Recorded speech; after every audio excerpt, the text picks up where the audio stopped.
Hola a todos, mi nombre es Gabriela Aro, directora de Tax and Legal de PwC Perú. Hola a todos, mi nombre es Katarzyna Duniborkowski y soy directora de Tax and Legal de PwC Perú. Bienvenidos a un episodio más de Infocus, el podcast donde semanalmente desarrollamos las normas y jurisprudencias más importantes en materia tributaria y aduanera, y también analizamos las normas legales y noticias más importantes y su impacto en las empresas. El 12 de noviembre, el Tribunal Fiscal publicó una jurisprudencia de observancia obligatoria referida al plazo de apelación contra una resolución emitida en respuesta a una solicitud no contenciosa. El Tribunal Fiscal dispuso que, dado que era un criterio recurrente, este será de observancia obligatoria. El criterio es que la apelación contra la resolución emitida respecto de una solicitud no contenciosa será admitida vencido el plazo de 15 días hábiles a que se refiere el Código Tributario, el artículo 146, siempre que se hubiera formulado dentro del plazo de 6 meses que dicha norma establece, ya que no existe monto a pagar. Esto pone fin, digamos, a las controversias respecto de que se acepta o no la apelación vencidos los 15 días a que se refiere el artículo 146 cuando no hay un monto a pagar, ¿no? Este será admitido siempre que se presente dentro del plazo de 6 meses. Sí, Gaby, con esto se aclaran muchas controversias que han ocurrido en los últimos años en relación a este tema. Realmente es una resolución muy favorable para todos los contribuyentes. Por otro lado, se ha modificado el reglamento de la Ley del Impuesto a la Renta a fin de adecuarlo a las modificaciones dadas por el Decreto Legislativo 1527. Como recordarán, el Decreto Legislativo 1527 modificó la Ley del Impuesto a la Renta en lo que refería al incremento patrimonial no justificado para las personas naturales, lo cual entrará a regir a partir del 1 de enero del 2023. La modificación del reglamento refiere a su artículo 60 y el objeto es precisar los alcances de los métodos que tiene SUNAT para determinar el citado incremento patrimonial. Los métodos existentes en la legislación actual y la que va a estar vigente a partir del 1 de enero del 2023 es el método del balance más el consumo, el cual no se ha modificado en el reglamento, y el método de adquisiciones y desembolsos, donde se ha precisado que se restarán los depósitos justificados de acuerdo a lo dispuesto en la Ley del Impuesto a la Renta, modificada por el Decreto Legislativo 1527. Asimismo, se ha precisado que se descontarán de los incrementos patrimoniales no justificados los incrementos que pudieran ser justificados, valga la redundancia, en documentos fehacientes, cuando acrediten donaciones con ocasión de bodas o similares, o cuyo valor no supere el 25% de la OIT. Hoy tenemos una entrevista a Álvaro Santillán, gerente de litigios de PwC Perú, que nos va a comentar sobre la ley 31591, publicada el 26 de octubre de este año. Esta ley introduce modificaciones al TUO del Código Procesal Civil. Álvaro nos comentará cómo afecta esto a los contribuyentes, específicamente a sus procesos tributarios. Hola Álvaro, bienvenido a Infocus. Hola Gaby, muchas gracias por la invitación. Gracias Álvaro por acompañarnos hoy. Para entender un poco las modificaciones que se han introducido al Código Procesal Civil, de repente contarle a nuestros oyentes qué sucede una vez que el Tribunal Fiscal emite su resolución, ¿no? Si el contribuyente no está de acuerdo, puede ir al Poder Judicial. ¿Cuáles son los pasos a seguir en el Poder Judicial luego de que el Tribunal Fiscal emite su RTF? En caso el contribuyente no se encuentre de acuerdo con lo que finalmente señale el Tribunal Fiscal en su resolución, en su RTF, lo que corresponde es presentar una demanda contenciosa administrativa. En estos casos, no solo hay que tomar en cuenta lo dispuesto en el Código Tributario, sino también de forma supletoria lo que señala la Ley del Proceso Contencioso Administrativo, así como lo que señala el Código Procesal Civil. En estos casos, tener presente que esta demanda se va a tramitar en lo que se denomina la primera instancia judicial, que puede ser analizada por alguno de los juzgados, que en estos casos son 5, cualquiera de los 5 que ven materia tributaria aduanera. Una vez que se admite la demanda, se da la contestación, se lleva a cabo de corresponder el informe oral, finalmente en esta instancia se va a emitir la sentencia. En estos casos, si el contribuyente o alguna de las otras partes, llámese la admisión tributaria o el Tribunal Fiscal, no están de acuerdo con lo resuelto, se van a ir a lo que se llama la segunda instancia judicial. Y en la segunda instancia judicial tenemos 2 salas superiores que ven asuntos en materia tributaria y aduanera.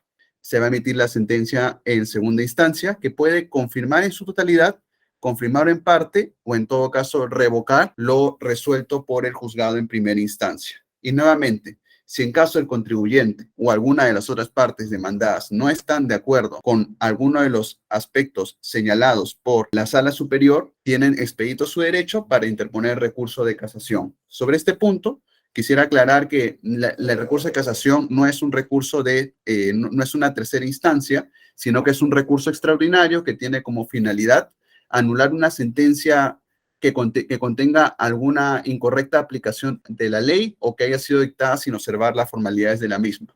Básicamente, su finalidad, su objeto, es buscar la adecuada aplicación del derecho objetivo al caso concreto y la uniformidad de la jurisprudencia nacional de la Corte Suprema, conforme lo señala incluso el Código Procesal Civil. Nos has hablado que en última instancia el contribuyente puede presentar el recurso de casación y también nos has dicho que no es una tercera instancia, sino que es un recurso extraordinario que se plantea solamente en casos excepcionales. A propósito de este tema, como señalaba Gaby, se ha publicado la Ley 31591. ¿Cuáles son las modificaciones dadas mediante esta ley? En este caso, se han introducido modificaciones a través de esta ley de procesal civil, en particular algunos aspectos relativos a lo que es la apelación y lo que es la casación. Voy a abordar para estos efectos solo algunas de las principales modificaciones que se han dado y que considero pertinente compartirlas. En este caso, en primer lugar, tenemos ahora nuevos requisitos para la procedencia de un recurso de casación. En resumen, lo que te dice es que procede el recurso de casación siempre que la sentencia o auto tenga como materia en discusión un importe mayor a las 500 unidades de referencia procesal, URP, o en todo caso que la pretensión sea inestimable en dinero. Asimismo, procede de segunda instancia revoque en todo o en parte la decisión de primera instancia y que el pronunciamiento de segunda instancia no sea anulatorio. Hay una procedencia ahora también excepcional que se verifica cuando la Corte Suprema, de manera discrecional, verifique que sea necesario declarar procedente un recurso de casación para el desarrollo de lo que sería la doctrina jurisprudencial. Asimismo, esta ley también modifica cuáles son las causales para interponer un recurso de casación,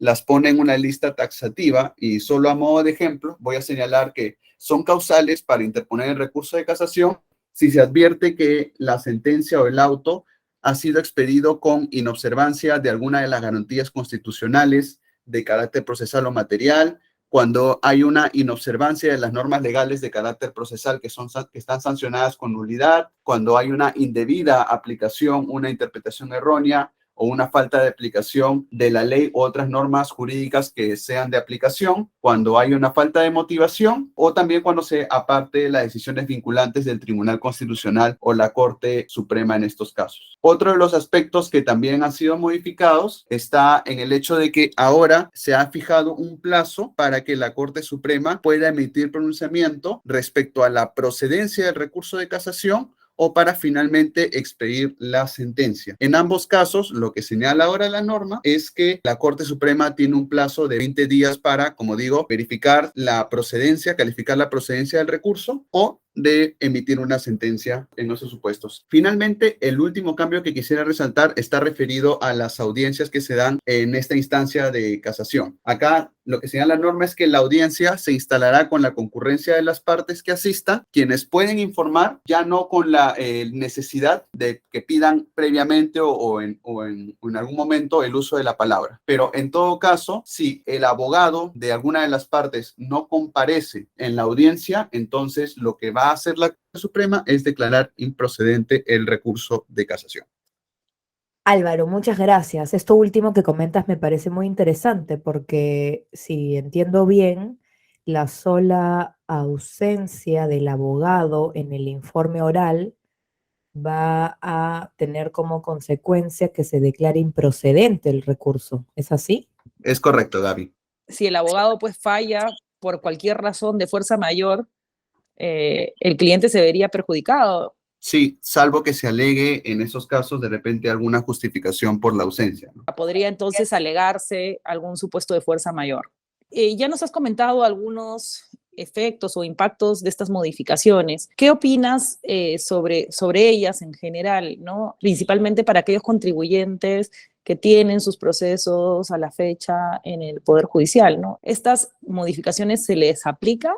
Correcto, sí, estas modificaciones, bueno, la norma en principio no señala plazo distinto, con lo cual serían aplicables directamente a todos los procesos. Es una cuestión que a la fecha aún se debate. Creo que de repente en otro conversatorio o podemos compartir con más detalle estos asuntos, pero lo que sí quisiera resaltar son, digamos, 3 consideraciones importantes. En todo caso, valga la redundancia, deben considerar los contribuyentes en cada uno de sus procesos. Con estas modificaciones, lo que señala el proyecto de ley y básicamente lo que se pretende buscar es una mayor celeridad para la resolución de los casos y evitar la carga procesal que a la fecha es considerable en el Poder Judicial y en particular lo que sería en la Corte Suprema. Quisiera acá solo resumir 3 puntos importantes. El primero de modificación, existen, digamos, mayores filtros para la procedencia de lo que sería un recurso de casación. Solo voy a permitirme hablar de lo que sería lo que les comenté, la aplicación de la nueva, ahora regla del doble conforme. Esto es, si la primera y segunda instancia coinciden con lo resuelto, entonces ya no cabría recurrir a la vía de casación. Entonces, esto básicamente es una limitante importante que debería tomarse en cuenta. Yo lo pongo sobre la mesa para que, en todo caso, nuestros oyentes puedan verificar si corresponde o no, si es debido o no en esos casos. Otra limitante que encontramos y que compartimos es que ahora la pretensión que se discuta tiene que estar referida o tiene que básicamente discutirse un asunto con que represente un monto mayor a las 500 URPs, que al día de hoy sería un importe mayor a los 230,000 soles. Y en este caso pongo a su consideración si es que aquí debería considerarse el elemento, debería preferirse la cuantía sobre lo que serían elementos sustanciales o en todo caso la complejidad de cualquier tema que podría discutirse en esta vía de casación. El segundo punto que quisiera tocar es el que, como comenté, se busca una mayor celeridad para emitir un pronunciamiento sobre la procedencia del recurso y la sentencia.